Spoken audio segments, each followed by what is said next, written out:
चलिए जानते हैं कैसे एक स्ट्रिंग के डुप्लीकेट कैरेक्टर को रिमूव करते हैं जावा लैंग्वेज में। तो मान लीजिए आपके पास एक स्ट्रिंग है जिसमें सारे कैरेक्टर लोअर केस में है। अब आपको इस स्ट्रिंग के सारे डुप्लीकेट कैरेक्टर को रिमूव करना है और एक यूनिक कैरेक्टर वाला स्ट्रिंग बनाना है बिना कैरेक्टर के ऑर्डर को चेंज करे। जैसे कि इस केस में आउटपुट होना चाहिए HELO। क्योंकि एल 2 बार आया है तो हमें उसे हटाना पड़ेगा। तो बिना टाइम वेस्ट किए चलिए जानते हैं इसका लॉजिक। तो मैं इसे फ्रीक्वेंसी एरर टेक्निक से सॉल्व करूंगा, जो हर एक कैरेक्टर की फ्रीक्वेंसी मेंटेन करेगी। और इसी वजह से इस सॉल्यूशन की स्पेक्स कॉम्प्लेक्सिटी हो जाएगी बिकॉज ऑफ 1। तो सबसे पहले मैं एक स्ट्रिंग बनाऊंगा स्ट्रिंग बिल्डर की मदद से, क्योंकि मुझे इसमें बार बार मॉडिफिकेशंस करना है।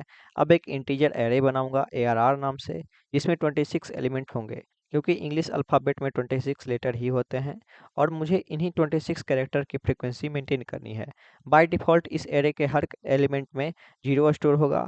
अब एक फॉर लूप बनाऊंगा जो इस स्ट्रिंग की लेंथ तक चलेगा। इस लूप में मैं एक इंडेक्स वेरिएबल बनाऊंगा जो हर कैरेक्टर के फ्रीक्वेंसी एरे में इंडेक्स बताता है।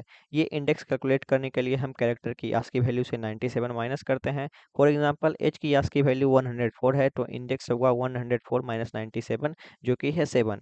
अब इस इंडेक्स पर जो वैल्यू है उसे 1 से इंक्रीमेंट करूंगा और फिर चेक करूंगा कि अगर आई कैरेक्टर की फ्रीक्वेंसी 1 है तो उसे आंसर स्ट्रिंग में ऐड कर दो, और अगर 1 नहीं है तो उसे इग्नोर कर दो। तो ये लूप कुछ इस तरीके से चलेगा। एट लास्ट स्ट्रिंग को डिस्प्ले करा देंगे।